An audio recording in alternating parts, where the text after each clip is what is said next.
This is Timur Sol, and you are watching basically Feywild, a show where I talk about everything Fey. In the last episode, we were talking about Fey bargains and Fey deals. Who can offer us a Fey bargain? Can any Fey and any creature in the Feywild offer us a bargain or a deal? What the deal should look like when it comes to language, what an archfey can offer to us, and what we can do in exchange for an archfey or other Fey creature in that deal. We looked at how it should be structured, how it was structured in previous editions, and how it is structured, or how we can presume it should be structured in the 5th edition, looking at other aspects and other deals that are made by different entities in the 5th edition Dungeons and Dragons. In this episode, we will be taking a slightly different approach to the topic. Today we are talking about Feycraft and Fey items, Fey magic items. Now, what we could do is again take a deep dive into previous editions, but we won't find much over there. We will find Feycraft items in the 3.5 edition of Dungeons and Dragons, in the Dungeons Master's Guide 2. There is a Feycraft template that you can use for crafting new items, but that's that. The items were lightweight. They got the finesse trait that we would nowadays call it, but that's basically that. They were slightly more fragile, but slightly better balanced. That's that. So there's not much that we can go back to and look as a pattern or as a previous edition trope that we can use in the 5th edition. But what I decided to do is to homebrew 27 different magic items based on different Fey creatures that you can find in different source books and adventure books throughout the 5th edition published books, the official books. I'm not looking at homebrewed monsters. I'm only looking at specific official monsters that are categorized as Fey creatures in the 5th edition. I'm looking at their traits, at their possibilities, at their skills, and I'm making items based on their descriptions. Now, a fair warning, these are homebrewed magic items. They are based on the traits and skills of the creatures, and they are also based on existing other magic items. So it's not like they are just thought out from scratch. They're not from zero. They are based in what we already have in 5th edition. But still, these are homebrewed items.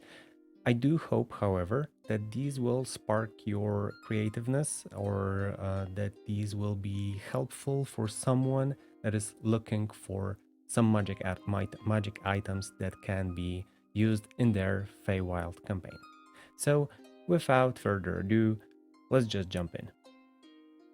Now, just to be fair and square, the monsters that you find here are taken from D&D Beyond. I searched for every Fey creature that I can get in the source book that are published, and I sorted them with their challenge rating. So we're gonna start with small Fey creatures that have a challenge rating of 1/8. For example, the Boggle, and we will develop further down until level 10, I believe, challenge rating 10 with the Eladrin. Okay, the Boggle. I got 2 items for the Boggle. Sometime I got 2 items for one creature, sometimes 1. Mostly it will be 1. So the Boggle is a creature that is born out of emotions, like most or some Fey creatures. So I decided that since they have a special trait that is concentrated on their oily excrements, or however you want to call it, I decided that I will get an amulet that is Boggle Tear's amulet. The small amulet shaped like a black tear hangs on a leather strap. Once per day, it allows the user to cast the spell Grease centered on itself. So you don't decide where the grease will be, it's just centered around you. So you can imagine the tear just pouring out the greasy, oily things that the Boggle has in his body. I also decided to make a small potion that is a vial. Since the boggles can teleport, this is how they get into places where they shouldn't be. Um, so they need a frame, something like a window or two bars that create a frame. Um, so it has to be something that is defined. Um, if you have the boggle oil potions, you can pour them down and you can create a small rift that allows you to for short distance travel, that is teleport travel, up to 60 feet. Additional vials of boggle oil, that's something that I also put down over here, allow you to create a bigger portal. Since 2 feet wide square might be only acceptable for tiny or small creatures, bigger creatures like Goliaths or Dragonborn might not fit into the square. The next is the Blink Dog. I decided to go for a Blinking Dagger, a weapon. Now, this is an uncommon item that requires attunement. The weapon is mounted into the thigh bone of a blink dog. It could be any other bone or any other thing that if you want. And if you don't want the dog to be dead, you can just say that it's covered in blink dog fur. Once you throw the dagger, since it's a dagger, it has the thrown property. If you throw the dagger and hit a creature, you roll a d6. You can roll. You don't have to roll, but you can roll a d6, and you can use this feature trait 3 times a day. And depending on the roll, something happens. You either teleport to the place where the dagger is, or the dagger teleports to you, or nothing happens, or you can pick whatever you want from the options above. The Mite is one of my dearest creatures from the Fey creatures that are in the 5th edition. They are um, they are again emotional beings. They are connected with strict emotions, and they have this incredible trait that is called Hex. I added a wisdom saving throw to that trait, to the Hex over here, though in the trait of the Might you don't have that. So this is again a wondrous item. It's uncommon. um you can speak command word. It's quite gruesome. It's a head of a Might, so it's a head of a little humanoid creature. As an action, you can speak command word, and the eyes of the dead might open, and it casts its hex on a creature you pick. The creature can make a DC 14 wisdom saving throw, and if it succeeds, nothing happens. But if it fails, it becomes hexed. Every attack roll, ability check, or anything other, it has to roll a d6 and subtract the result from the number rolled on the d20. So it's a stronger version of Bane.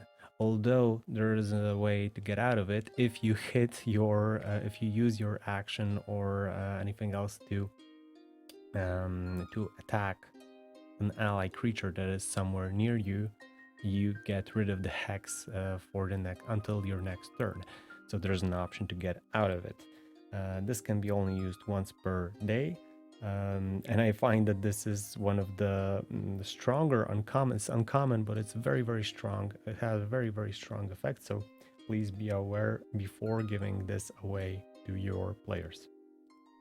The pixies, the most popular creatures in the 5th edition Fey creatures, among the 5th edition Fey creatures. Obviously, the pixie dust is something that should be on the list. I created a pouch that has 5 charges, so 5 ounces, let's say, of the pixie dust on the inside. But you don't decide what happens when you sprinkle this pixie dust. I find that giving this randomness to Fey created items, especially the low-level wondrous items on the Feywild, from the Feywild spectrum, I find that this gives the clear this clear feel of the Feywild, this chaos incarnate. So once you sprinkle yourself or somebody else with the pixie dust, you roll a d10, and depending on what you roll, you can either get under the confusion spell, you can get invisible, you can cast even something like a superior invisibility on yourself, you can cast fly on yourself or somebody else. Detect thoughts is also an option. What else do we got here? We also have a sleep spell. So you take a risk while using this. If you use it outside of battle, it's not that bad. But if you use it inside a battle, inside an encounter, things may go really chaotically brilliant. Okay, the next thing would be the sprites. And I got a sprite decoction, which is a greasy, oily thing inside a vial. And it's used to coat piercing or slashing weapons or ammunition. It takes 1 minute to apply the poison or decoction, and a creature hit by the weapon or ammunition must make a Constitution saving throw. The Constitution saving throw is really low, but please remember that this is a very low level item. It's uncommon. It could be common, but we're speaking about Feywild, so I decided that uncommon would be definitely better. But if the creature fails the Constitution saving throw, it's poisoned for 1 minute. But if the roll is 5, result is 5 or less, so it could be a nat 1, but it could be 7 minus 2, for example. The poison creature also falls unconscious. It sleeps. It goes to sleep. So this is an instant incapacitation arrow, for example. So it might be useful, especially for creatures that are low on Constitution, maybe casters, maybe mages, wizards, or any other creatures that just have low con.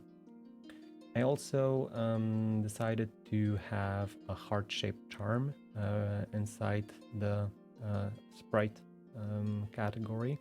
Now, sprites have this cool trait that they can sense the emotion of a creature. They know when a creature lies, and they know how it feels. So I decided that it would be cool to make an item based also on that trait. It's a gnomish invention over here, and it's I imagine it being sprites and gnomes working together. You might not know it, but gnomes in the previous editions, they were fey creatures and they only lived in the Feywild. They didn't exist in the material plane, so gnomes are originally from there. So I imagine them working together, and I decided that this trait to understand emotions won't be simply understanding emotions like that, but it will be the ability to cast calm emotions. So cast a spell once per day. Darklings, again, these are creatures that I really like. They have this nice trait that if they die in a burst of flash of light. So that's quite sad given their story, their lore. I also decided that these will be small cubes of light, or they should be very bright. So you can imagine a cube created from glass. You throw it, the cube smashes, and again, 10-foot radius, con 10 DC saving throw, or you are blinded until the next turn. Again, these are creatures that are very low level, so we don't want to have them extremely strong. Reflections or shadows. Reflections are something that came with Tasha's Cauldron of Everything. They are basically reflavored shadows. There's nothing that distinguishes them from shadows except for some very nuanced small things. Again, this is still uncommon, a wondrous item. This requires attunement because in the right hands, this can be really powerful. I wanted this to be a small steel brush that you can pin to yourself. It's polished so that it's reflective. It looks like a mirror. As an action, you can force your shadow to detach from yourself and create a shadowy duplicate. So I'm talking about that this is basically a shadow reflavored. So I decided to also use the shadow over here, shadow option over here. It works as invoke duplicity from the trickster domain clerics. So it's something that can be powerful in other hands. So again, be careful while giving out these items, but also take notice that this requires attunement. Attunement is something that, well, is costly. It's you usually can attune to 3 items unless you're an artificer. So if you want this, if you want invoke duplicity, um, well, you gotta work for it. Quick links. This is we're almost near the rare items, but this is still, in my opinion, an uncommon item. It's a short sword made from tiny daggers of the quick links. So we can imagine a short sword that is constructed from other small swords. And I didn't want it to be overpowered. It's just a +1 short sword. But if you strike a critical hit, I imagine that the small daggers all start vibrating and you can cast blur on yourself, or you cast the effect of blur on yourself, and you don't need any concentration for that. I think I should probably refrain to 1 round over here. I'm gonna do that later in the post-production. Satyrs, giant bone pipes. Rare instrument requires attunement from a bard. This is something again that refers to the lore of the Feywild, especially to the official lore where the Fey were once fighting with the giants. The giants tried to invade the Feywild. They were later on, some of them transformed into Fomorians. They didn't manage to invade successfully, as you imagine. And the giant bone pipes are basically pipes, but they are made from bones of different giants, so trolls, giants, and so on. And they don't look very good. They look like they're exactly what they sound like. It's made. They are made from bones, so there's some leather, some bones, and some moss probably here and there. They look horrid, but spells and effects that cause damage to giants cause an extra 2d6 psychic damage, and the giant must succeed a DC 15 strength saving throw or fall prone. This is like most of the things that we've seen over here. This is taken from other items that are existing. So, and this is my type of creating items to not break the game, since I know that the items that are already created are somewhat balanced. We can have different opinions about Wizards of the Coast and their balancing game, but at least I know what to expect from these items. So I'm basing these items on existing items, and you will find a very, very similar giant killer item somewhere in the basic rules, I believe. Valenar hounds and Valenar animals are present in Eberron, and I really like their concept, especially the Fey ancestry concept that they have. The lore for Valenar hounds is that they were druids that shapeshifted and were not allowed by a curse. They were not allowed to shapeshift back, so the spirits of the druids are wandering the earth, and they are they can evoke some hidden powers in animals. So these are the Valenar hounds, for example. And this is a rare leather armor. It requires attunement from a druid or a ranger. And once attuned, you can call the ancestral druid spirits to grant a random boon for the day. So each morning you meditate and you get a new boon, and you roll a d6 again. So this randomness or chaos is still here. These all here are positive, unlike the pixie d10. These are positive, so you get advantage on saving throws, you get face step, you get camouflage, you can bestow luck on one creature, You got a shrouded step, so it's you don't leave any tracks behind you, and you're a lie detector for 10 feet. I did tweak some stuff over here just to be on the safe side when it comes to the rarity of the item. The Dryads. So we're again entering the CR1 roughly levels. The Evergrow branch is a universal weapon. I didn't write what type of weapon it is over here because it's a universal weapon. It's a club +1 that if evoked can be swapped into or transformed into a longbow +1 that doesn't need ammunition or arrows. So you can imagine a club that just bends into a bow, and if you touch the grip, a small branch forms into an ideal arrow, and that's how the bow and club work. Additionally, you can grow 1d4 good berries each dawn, and this is something that I additionally added over here later on, since good berries is a very utility friendly spell. Screaming Devilkin is something that I didn't yet use in any of my campaigns, or I didn't even meet a Screaming Devilkin. Why did I call it a screaming? It should be screaming. Okay, so the Devil Scream Cape is something that is made from the leathery wings of the creature.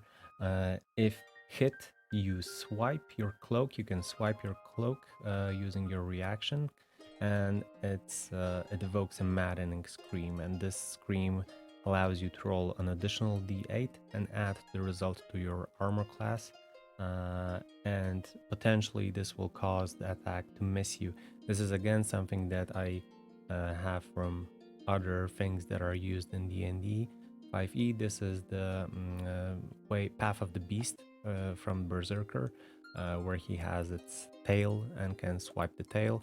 Over here we have a cape that can do a similar thing. But additionally, every creature within 15 feet of you must roll a wisdom saving throw or be incapacitated. The DC is 10, so it's really low, but if you evoke this option, you use your reaction. Additionally, the scream causes some other effects, and disregarding the AC going up. So it's a rare and not a common item, or uncommon. Meanlocks are the famous creatures of the Fae from the second edition, I believe, from AD&D.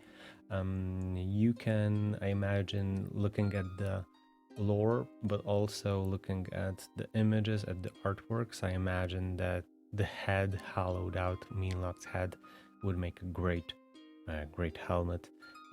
And while you would have persuasion, deception, intimidation disadvantage because you're wearing a giant insect head on your head, you would additionally be able to tap into some of the traits that the Meanlock has. So you could, for example, get to know the biggest fear of a creature, including the vulnerability.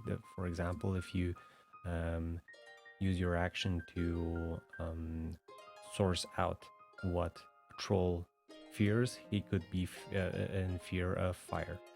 So that's how you can use the helmet.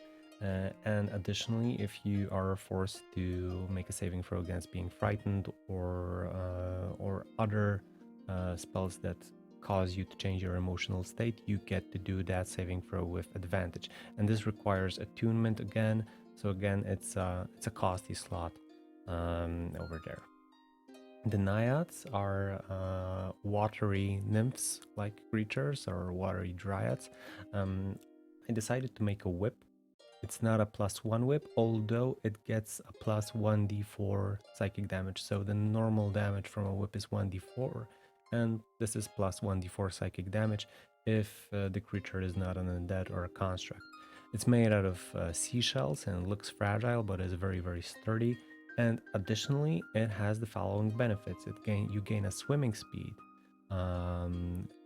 that is equal to your walking speed. You grow small gills that allow you to breathe underwater, and you can even use the whip as a spellcasting focus. So this is, I might be thinking about making it very rare. It's again, this is a rather powerful item. I would love to use it. I think whips are underused and under focused in D&D, and this would be great to have more whip weapons in our games.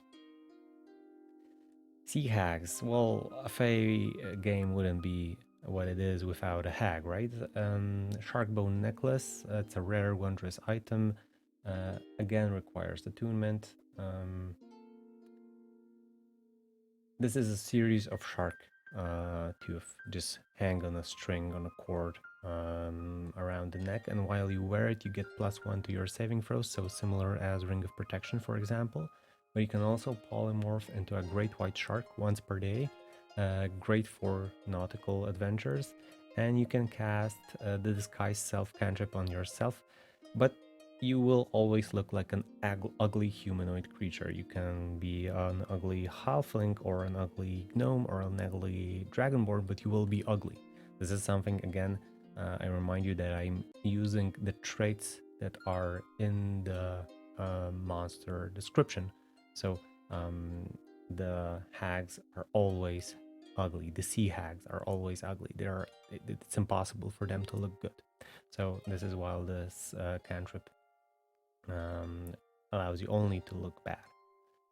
The Green Hag Nanny Staff, it's a rare quarterstaff +1, and this is an interesting item because it has some drawbacks. I've been thinking about adding secret drawbacks to each of the items that I have here, but I decided that since it's not something that is used in other items so oftenly, we have curses, but they are not that often. I decided to let go of that idea, so we're having this. But think about creating items that have hidden flaws. We're talking about Feywild items, so it might be interesting for you. The Nanny Staff is a quarterstaff +1, and if you hit someone, you can expend 1 charge to regain a number of hit points that you dealt. So if you dealt 14 damage, you can extend a charge and you get those hit points back. I didn't add how many charges we have over here. It should be 3 charges. Okay, so we have 3 charges. We can expand those to regain hit points, but each time that we do regain hit points in this way, we also have to roll a DC 12 Wisdom saving throw or be afflicted by short-term madness. And if we roll a natural 1, for example, and we auto-fail, we also get long-term madness instead. And this is costly. If you don't roll with long-term or short-term madness, well, this item isn't for you. But if you have a roleplay heavy game and you have a player, or you are a player that likes to play in accordance to the character backstory, having a long-term madness to play off is hard. The Madcap or Redcap, depending if you're looking at Descent into Avernus or other sources, they have this thing where they have iron-bound boots. They can't be stealthy because they have huge metal boots that allow them to charge an enemy and just drop kick them, actually, dealing 3d10 +4 damage.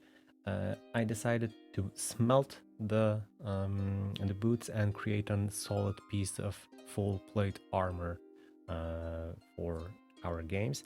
And while wearing this plate armor, you get the same option, so you can just run towards an enemy, and DC probably 15. And if the enemy fails their dexterity saving throw, they take 3d10 +4 bludgeoning damage and are knocked prone if they are large or smaller. So you basically become this ironclad battering ram that can charge someone and force them to fall prone and take some additional damage. And additionally, on attunement, I didn't write over here that it requires attunement, but I will do that in a second. And on attunement, while grabbing, you are considered larger, one size larger than you are regularly. And if you are a small creature, wielding heavy weapons doesn't impose disadvantage on your attacks. Closing into the very rare item category, we have the Oread or Oread, the Fireblast gloves. Oreads are dryads or nymphs that are fire-based. So these I have vision as these are leathery gloves that if you attune to them, you whatever weapon you grasp becomes a magical weapon and it deals additional 1d6 fire damage. And the item is magical. If it's a non-magical weapon, it becomes magical again. And what else did I write over here? This is used, can be used until next dawn, so it's not a perpetual flame, it's just on command. And additionally, if you are hit by a creature that is 60 feet away from you, you can use the Hellish Rebuke spell with a DC 14 dexterity saving throw or 3d10 fire damage on a failed save. The Yeet Hounds, which are the most ugliest, probably the ugliest creatures in the monster manual, I decided to make another wondrous item over here. This is the Baleful Cloak, which allows you to basically polymorph yourself into a Yeet Hound, and additionally it allows you to bond with another creature, a willing creature, while you are attuning, and allows you to telepathically connect or communicate with it while you are within 120 feet. So it's a perpetual advanced message cantrip that you can have.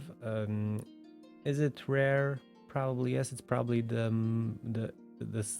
least powerful rare items that I created in this set. But still, I believe that it should be rare because of the polymorph option.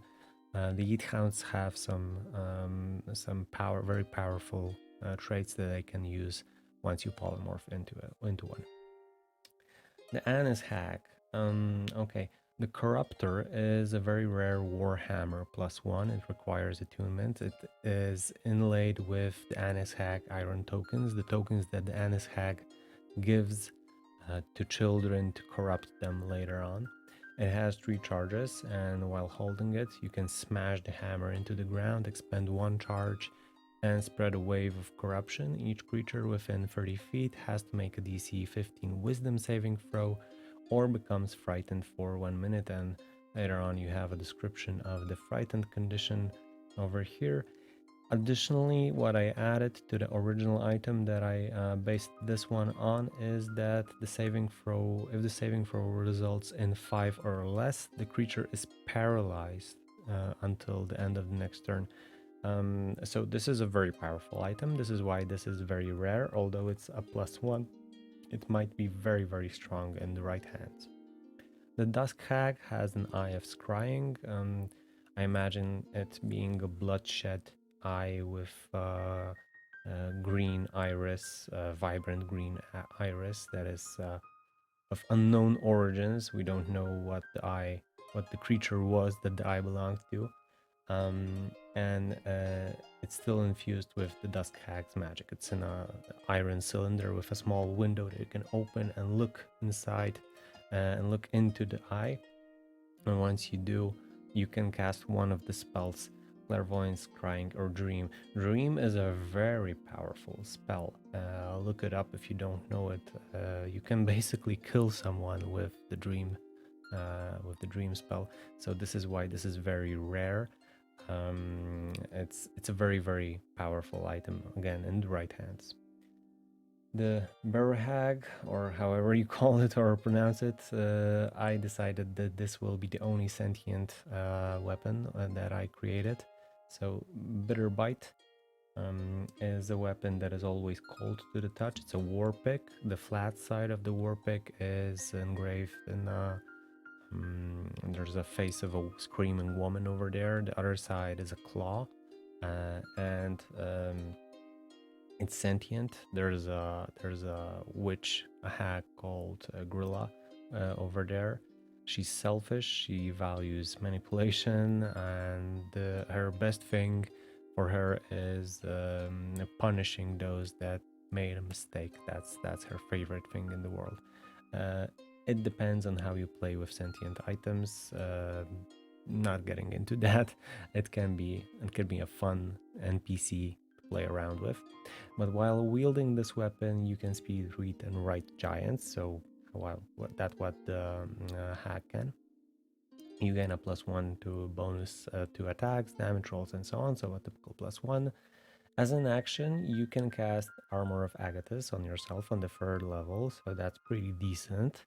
And you can cause an Infernal Scream that casts Cone of Cold on the 5th level. That's, if I remember correctly, I believe that's 8d8 damage, so that's a pretty decent damage output.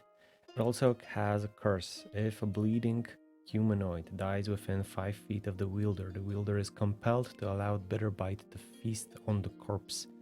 To resist this urge, roll a charisma saving throw DC 15. If you fail, you use your next action to burrow Bitterbite into the corpse and allow it to feast. This is something that the hags do. They feast, they have a maddening feast.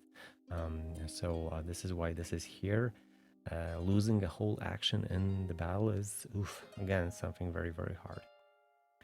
The Chorids, this was an easy one. They have this trait where they create ropes from their hair, and the rope, the woven rope, is somewhat sentient or alive, let's say. You can make it go somewhere and restrain a different creature. It moves up to 20 feet, so that's a lot. In comparison, for example, with the rope of entanglement, it has an AC of 20 and 20 hit points. It regenerates, and it's pretty cool to have someone or an item that can grapple and restrain an enemy for you with a DC 13. That's not super much, but you can also use the rope in different more social aspects, so you can make it climb a wall and allow you to climb it afterwards without any threat. So that's why it's very rare. Conclava Dryad, Divine Staff. Again, I did write that it's required to attune by a druid. I'm not sure if druids are the only one. I was thinking about priests also. Maybe priests that are connected with nature some way. Maybe that's something you could allow. But the cane is originally made with twisted grapevine trimmings, though it seems that the staff is constantly moving, so it's shifting slowly, like you can imagine that plants slowly move. On a melee hit, and treat this as a quarterstaff +2. If the target is a creature, it must succeed a DC 17 dexterity saving throw or become restrained by twisting vines for 1 minute. And it obviously can escape on its turn by using its action to escape this grapple, but that's pretty decent. And again, one spell, each spell can be cast once a day. Especially the Wall of Thorns is something that is quite a powerful spell. It's a 6th level spell, so this is why this is very rare. I wouldn't give it away for my players until they reach a really higher level. And the last thing, the Ladrin Chain, based on the Elven Chain, is a chain shirt +1. You don't need to be proficient in medium armors to wear it. This is a mix of the Elven Chain and the Living Armor from Eberron. So this is a symbiotic nature armor. The armor burrows its roots in you, and you can't just take it off just like that. It becomes part of you. It grants you some additional things. It not only grants you +1 bonus to your armor class, so it's 14 plus dex. 13 is the chain shirt +1 plus your dex up to 2. So you can have your wizard have a really decent armor class. But it additionally gives you resistance to necrotic, poison, and psychic damage. Now you could change it to the elemental damage, and it also would fit the Eladrin trope or Eladrin scheme.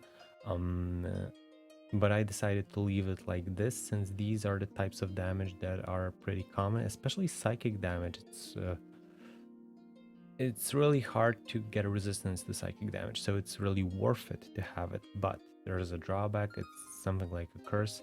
Immediately after you finish long rest, you must either feed half of your renewing hit dice to the armor, or you take 1 level of exhaustion. This is something from the Living Armor.